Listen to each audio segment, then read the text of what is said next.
Hello, I'm Jono Freeman and welcome to Special Stratfordians, a short media portrait of orthodox Shakespearean scholars in the 21st century. Though us doubters or anti-Stratfordians are constantly attacked and often dubbed crackpots, let's maybe have a quick look at three of the key players on Team Shakespeare. First, from the 1989 Frontline episode called The Shakespeare Mystery, we meet this gem, one of the most prominent authorities on Stratford's William Shakespeare, historian A.L. Rausch. Well, it might really rather surprise you, but I'm so used to living in the Elizabethan age, having spent most of my life researching into it, that I feel rather at home. We're not surprised at all. Oh, bless him. He's keen. Now, what's he got to say about the enormous presence of doubt surrounding Stratford man? Well, nearly all the rot that's really spoken by people who don't really should shut up. Well, things took a turn, didn't they? Just shut up with your rot! So, what's the hot tip from this Stratfordian? Why don't they get down and read the books that can really tell them what is absolutely straight history? Your own books? My own books. Sounds like a bit of a sneaky sales pitch there, Rousey. Now do be sure and check out his bestseller from 1977, Homosexuals in History.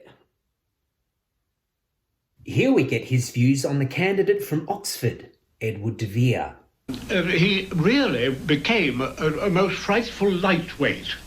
He was married to the daughter of the great Lord Treasurer, whom he treated awfully badly, because, in point of fact, he was a roaring homo.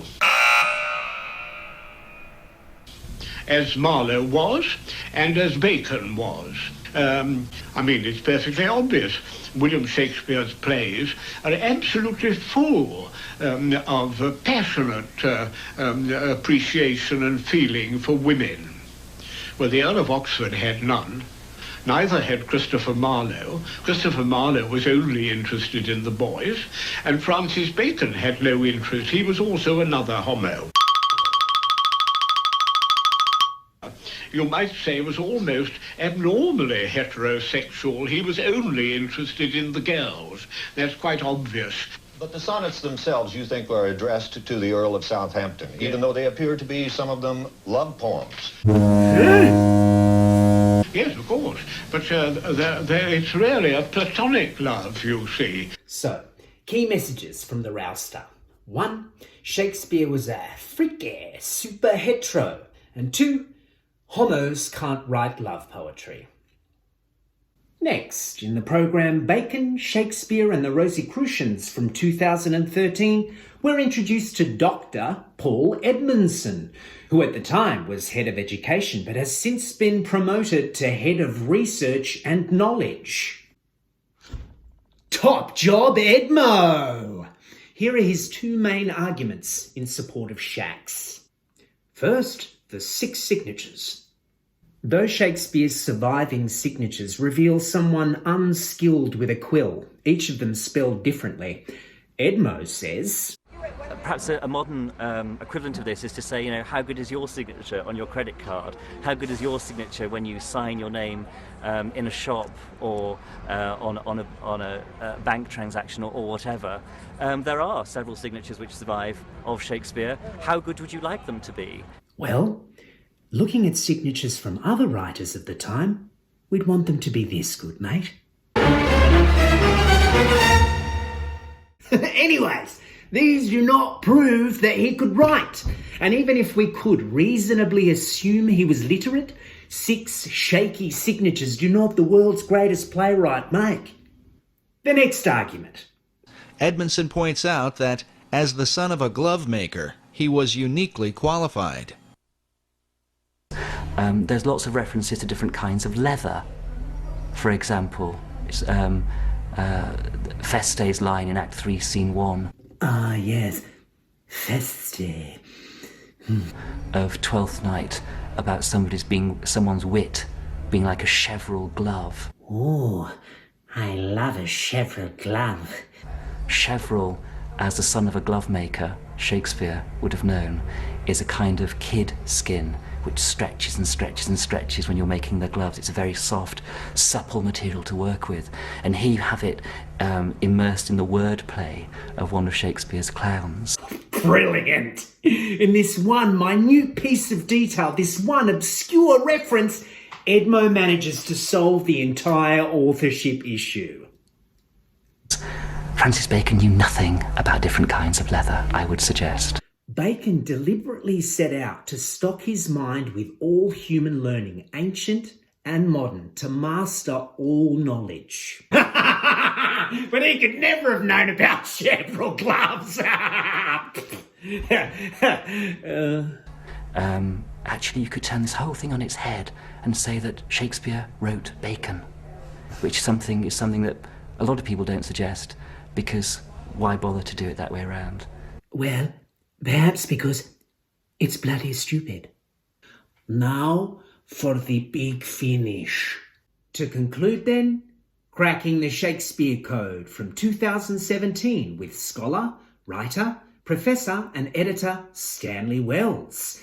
He's also the honorary president of the Shakespeare Birthplace Trust, which is a complete sham. None of it's real! It's, it was Bacon, then it was Marlowe, then it was the Earl of Oxford. The Earl of Oxford is the most common one now. But there are about 60-odd people. In the last 5 years, it's been Sir Henry Neville. Nobody had ever heard of him in terms of Shakespeare before.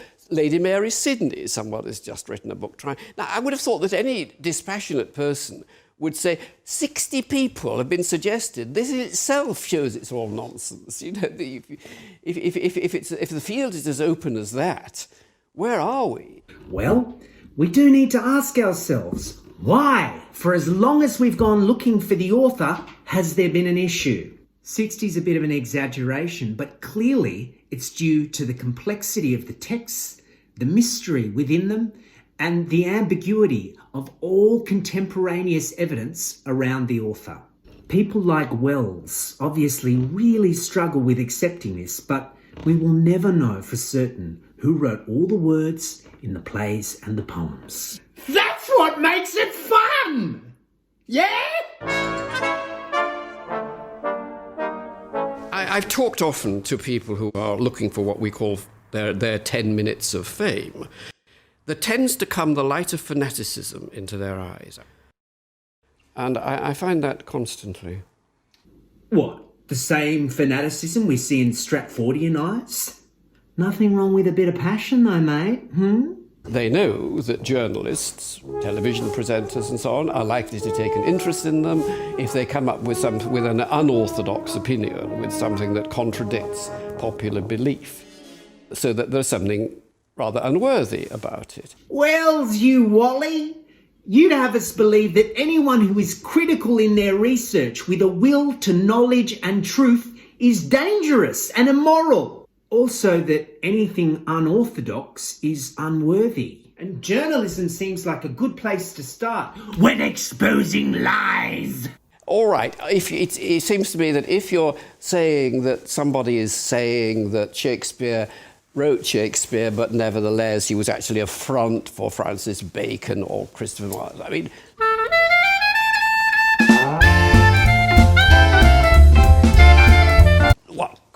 dear me, what crap it is, really, I mean, why would Shakespeare have allowed himself to be used as a front for these people, especially if he was capable, apparently, of writing most of the plays by himself? It's just nonsensical.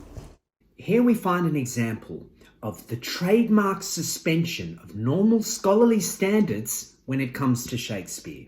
It's weird how, for a professor, old Stan seems completely oblivious to historical context.